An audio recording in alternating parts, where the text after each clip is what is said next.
오늘 본문의 미리암과 아론과 모세 세 사람은 한 가족입니다. 그것도 굉장히 가까운 사이였습니다. 먼저 누이 미리암은 출애굽기 2장 7절에서 모세를 살렸습니다. 애굽의 공주가 나일 강가에서 모세를 발견하자 곧바로 나가서는 내가 가서 당신을 위하여 히브리 여인 중에서 유모를 불러다가 젖을 먹이게 하리이까. 그렇게 애굽 공주의 허락을 받아 모세의 어머니를 데리고 옵니다. 그만큼 용감하고 또 모세를 위해 헌신했던 누이였습니다. 모세의 형 아론도 마찬가지입니다. 출애굽기 4장 27절에 모세가 하나님의 부르심을 받고 애굽으로 돌아왔을 때 가장 먼저 모세를 환영해 주었습니다. 그리고 이후로도 모세와 함께 용감하게 바로왕 앞에서 백성들을 이끄는 그런 역할을 감당했습니다.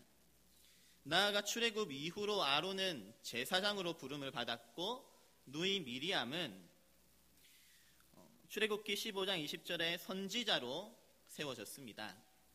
그리고 모세는 출애굽한 이스라엘 공동체를 이끌고 시내산에서 십계명을 받아 이스라엘 백성들을 하나님의 백성으로 세우는 그런 귀한 역할을 감당했습니다. 마치 전도서 4장 12절에 한 사람이면 패하겠거니와 두 사람이면 맞설 수 있나니 세 겹줄은 쉽게 끊어지지 아니하느니라는 말씀처럼 미리암과 아론과 모세가 각자 하나님의 부르심을 따라 선지자와 제사장으로 또한 리더로서 세 겹줄이 되어 하나님의 백성들을 잘 이끌어 왔습니다. 그런데 오늘 본문 1절을 보니까 미리암과 아론이 같은 편이 되어 막내 동생 모세를 비방하기 시작합니다. 세 겹줄과 같이 단단히 묶여서 서로를 위해 헌신하고 배려했던 때를 생각해보면 마음이 아픈 장면입니다. 믿고 의지했던 사람들이 이렇게 돌변하면 아무래도 마음이 무거워집니다. 오랫동안 알고 지냈던 사람일수록 또한 가족같이 가까이 지내던 사람일수록 더욱 마음이 아프기 마련입니다. 그렇다면 계속해서 무엇이 이 세 겹줄을 느슨하게 만들었는지, 미리암과 아론과 모세를 불행하게 만든 분열의 원인이 무엇인지 살펴보겠습니다. 먼저 1절에서 표면적인 이유는 모세의 아내 때문입니다.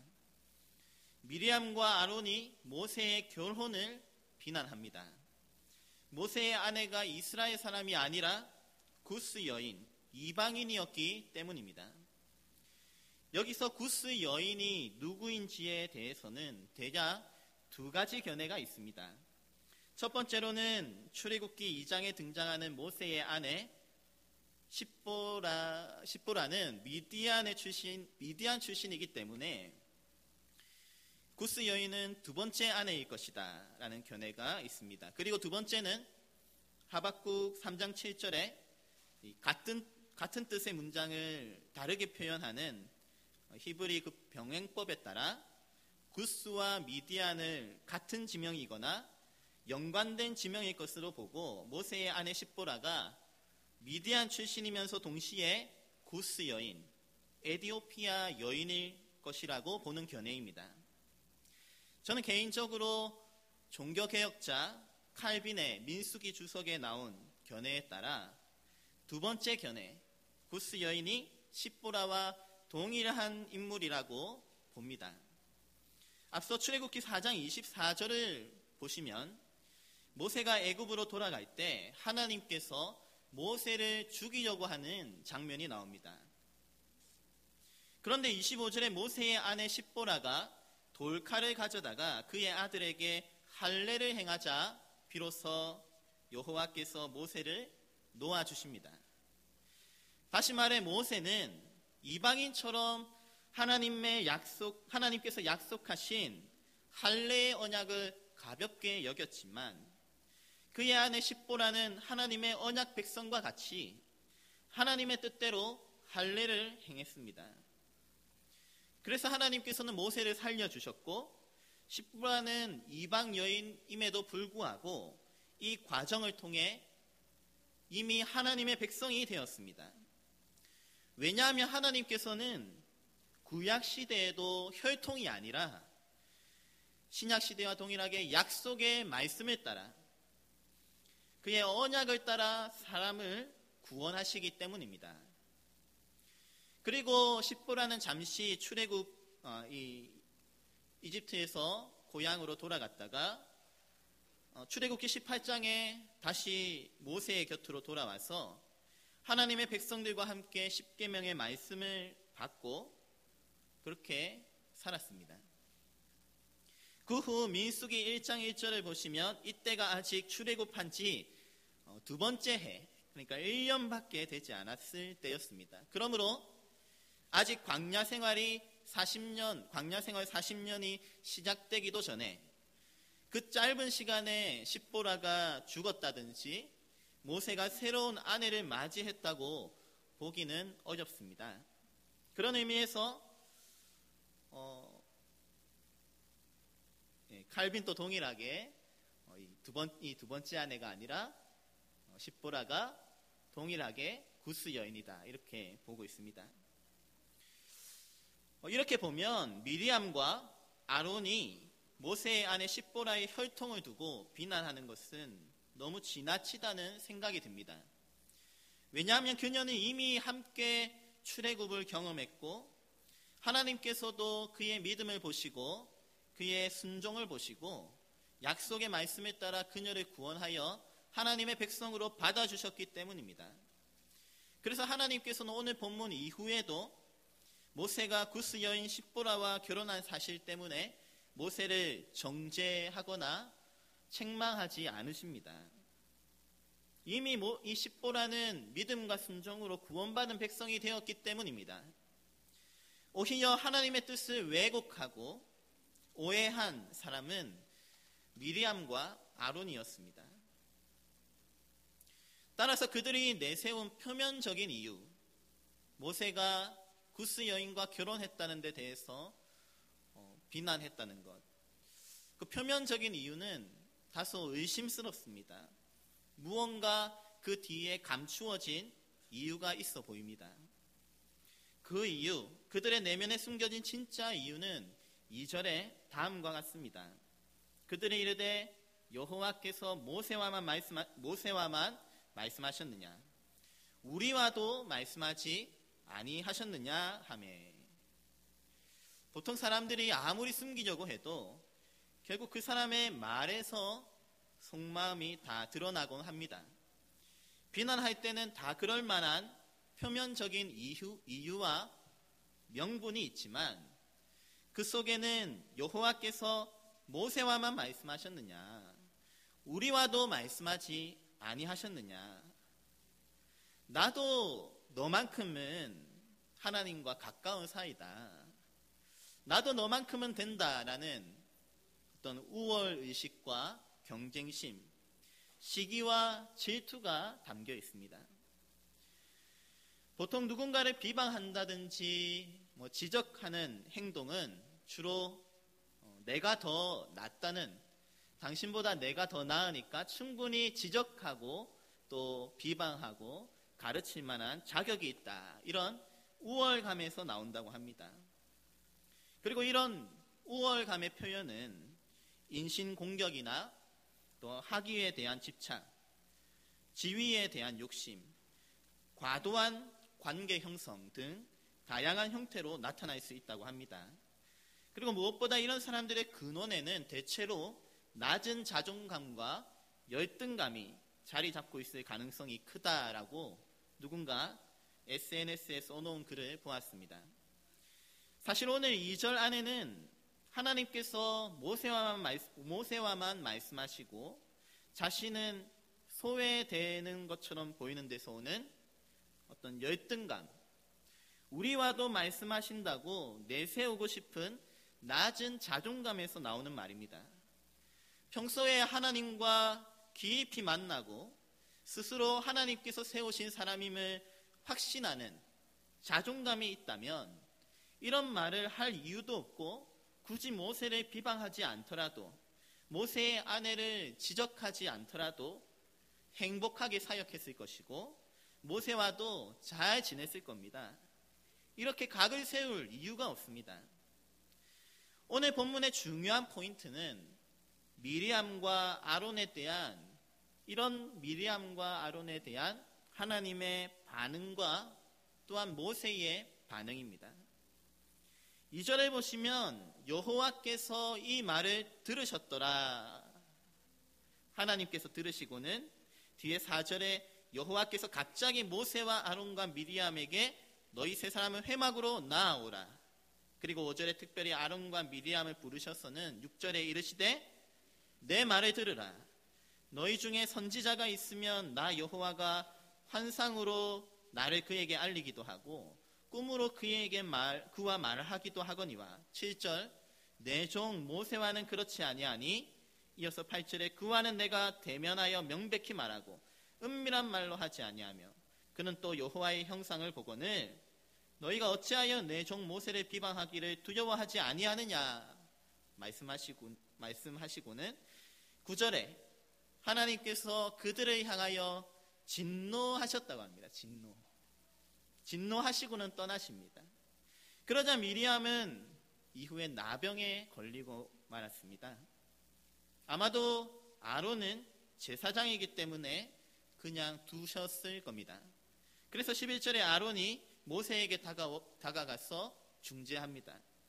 슬프도다 내 주여, 우리가 어리석은 일을 하여 죄를 지었으나 청하건대 그 벌을 우리에게 돌리지 마소서. 여기서 우리가 특별히 주목해 보아야 할 점은 그들을 향한 모세의 반응입니다. 만약 이런 사람을 만난다면 어떻게 하시겠습니까? 조금 전까지만 하더라도 나를 비방하던 사람입니다.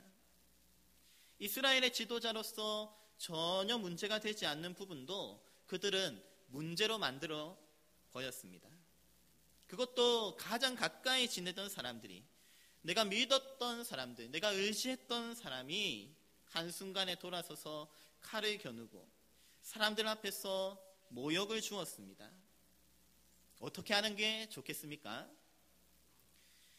보통 사람 같으면 여기서 동일하게 한마디를 던질 겁니다. 최소한 그러게 왜 그랬어? 왜 이렇게 해가지고 병에 걸리고 사고 나고 왜 그렇게 후회할 짓을 했어? 이 정도 그냥 서운하다는 말은 할 수 있을지도 모르겠습니다. 다음부터는 그러니까 그렇게 살지 말라고 하든지 이런 훈계를 해도 될 만한 상황입니다. 그런데 13절을 보면 모세가 다른 말은 한마디도 덧붙이지 않고 그저 여호와께 부르짖어 이르되 하나님이여 원하건대 그를 고쳐 주옵소서. 서운한 티도 없이 그런 한마디도 없이 그저 하나님께 부르짖으면서 기도합니다. 보통 사람 같으면 사실 상상도 할 수 없는 일입니다. 잘 봤지? 지금부터는 그렇게 살지 마. 아니면 내가 이런 사람이야 라든지 하나님은 내 편이야 이렇게 라든지 나도 시원하게 한마디 탁 던져야 속이 풀리는데 모세는 다른 말을 하지 않습니다. 아무 말도 하지 않고 그저 오히려 그들을 위해 진심으로 간절히 기도합니다. 9절에 보면 하나님께서도 화가 나셔가지고 너희가 어떻게 모세에게 이렇게 할 수 있느냐고 하면서 하나님께서는 오히려 진노하시는데 그 정도로 화가 날 만한 상황인데 모세는 도리어 침착합니다. 그들이 말할 때도 그저 듣고만 있습니다. 그리고 하나님께서 반응하실 때까지 역시 침묵하며 기다립니다. 사실 생각해보면 모세도 할 말이 참 많았을 겁니다. 가족끼리 어떻게 이룰 수 있느냐라든지, 꼭 그렇게 시집살이를 시켜야겠느냐라든지, 그래도 같이 신앙생활 하는데 실족하면 어떻게 하려고 그러냐라든지, 얼마든지 말을 만들 수 있을 겁니다. 하지만 모세는 말하지 않고 그저 묵묵히 받아주었습니다. 이런 모세를 두고 3절의 성경에서는 뭐라고 하는지 우리 한번 같이 읽어볼까요? 3절입니다. 우리 3절 다 같이 읽겠습니다. 시작. 이 사람 모세는 온유함이 지면의 모든 사람보다 더하더라. 아멘. 성경에서는 이 사람 모세를 두고 온유함이 지면의 모든 사람보다 더한 사람이다. 여기서 온유함이라고 번역된 히브리어 아나우는 본래 괴롭힘을 당하다라는 뜻입니다. 하지만 괴롭힘을 당하더라도 흔들리지 않는 능력, 상대방이 아무리 자극해도 똑같이 비방하거나 공격하지 않고 묵묵히 받아내며 자기 사명에만 집중할 수 있는 능력, 그런 힘과 능력을 두고 성경은 온유함이라고 합니다. 온유함입니다. 이와 같이 온유함의 능력에 있어서 모세는 지면의 모든 사람보다 더했습니다. 따라서 모세는 아무리 거친 사람이 와서 흔들어도 웬만해서는 흔들리지 않는 사람입니다.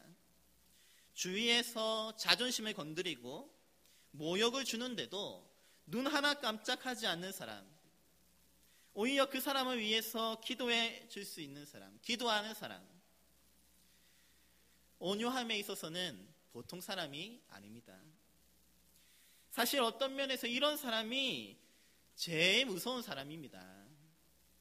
그래서인지 시편 37편 11절을 보시면 동일하게 이 아나우라는 단어를 써서 온유한 자들은 땅을 차지하며 풍성한 화평으로 즐거워하리로다 라고 합니다.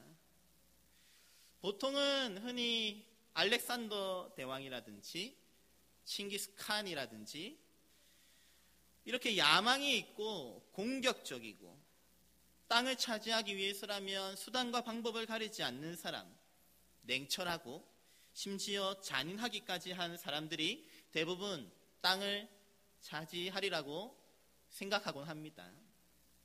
실제로 우리 현실을 보면 그렇게 보일 때가 많습니다. 하지만 그런 땅들은 결국 다툼 때문에 또 사람들이 다투고 싸워서 얻은 땅이기 때문에 결국 또다시 갈라집니다. 그러다가 결국 또 주인이 바뀌기 마련입니다. 하지만 온유한 자들은 땅을 차지하는데 풍성한 화평으로 즐거워한다라고 합니다. 땅을 차지해도 다툼이 없으니까, 누군가 자신을 괴롭게 만들어도 넉넉하게 이겨내고 품어줄 능력이 있으니까 온유한 사람에게는 항상 끝이 좋습니다. 마무리가 화평합니다. 그래서 마태복음 5장 5절에 예수님께서도 말씀하시기를 온유한 자는 복이 있나니 그들이 또 무엇으로 기업을 받는다고 말씀하십니까? 땅을 기업으로 받을 것이미요. 예수님께서도 온유한 자들은 땅을 기업으로 받는다.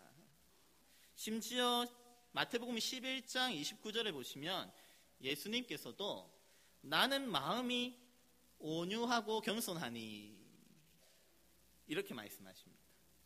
나는 마음이 온유하고 겸손하니 나의 멍에를 메고 내게 배우라. 그리하면 너희 마음이 쉼을 얻으리니. 예수님께서도 마음이 온유하셨다고 말씀하십니다. 그래서 예수님 역시 그 모든 모욕과 고통을 당하시면서까지 십자가를 지셨고 부활과 영광과 함께, 부활의 그 영광과 함께 하나님 나라의 영원한 안식을 누리셨습니다. 바로 온유함의 능력이 있으시기 때문입니다. 나아가 온유함으로 승리하신 주님께서 방금 마태복음 11장 29절에서 내게 배우라. 나는 마음이 온유하고 겸손하니 내게 배워. 그리하면 너희 마음이 쉼을 얻을 거야. 라고 말씀하셨습니다. 정말 그렇습니다. 오늘 본문의 모세와 같이, 그리고 예수님과 같이 온유함을 배우면 그 마음에 참된 쉼과 안식이 있습니다. 왜냐하면 온유한 사람에게는 하나님과의 관계, 믿음에서 나오는 평안함이 있기 때문입니다. 오늘 말씀 속에서 살펴보았듯이 하나님께서는 온유한 사람의 편이심을 믿으시기 바랍니다. 도리어 하나님은 무서운 분이십니다.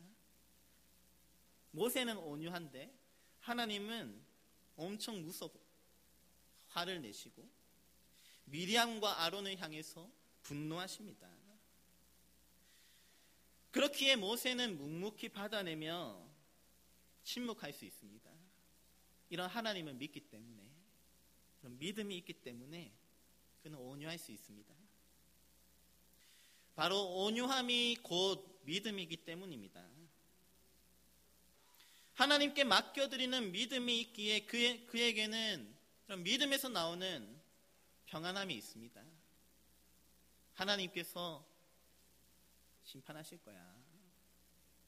하나님께서 공의롭게 하실 거야. 내가 말하지 않아도 될 거야. 나는 하나님 믿는 사람이니까. 그러므로 오늘 모세와 같이 또한 부활하신 예수님과 같이 결국 온유한 사람이 세상을 이기는 줄로 믿으시기 바랍니다. 온유한 사람이 땅을 차지하는 줄로 믿으시기 바랍니다. 이 믿음으로 오늘날 여러분들과 저 역시 온유함의 능력을 배울 수 있기 바랍니다. 예수님께서 나는 온유하고 겸손하니 내게 배우라고 말씀하십니다. 이 온유함의 능력을 배워야 우리 인생뿐만 아니라 우리 가정과 교회에도 참된 그 쉼과 평안함이 있는 줄로 믿습니다. 예수님께서 제자들을 구원의 길로 이끄시듯이 역시 이런 온유함의 능력을 가진 모세가 수많은 이스라엘 백성들을 구원의 길로 이끌어 가듯이 온유함의 능력을 가지고 우리 가정과 교회를 믿음의 길로 이끌어가는 여러분들과 제가 되기를 주님의 이름으로 축원합니다.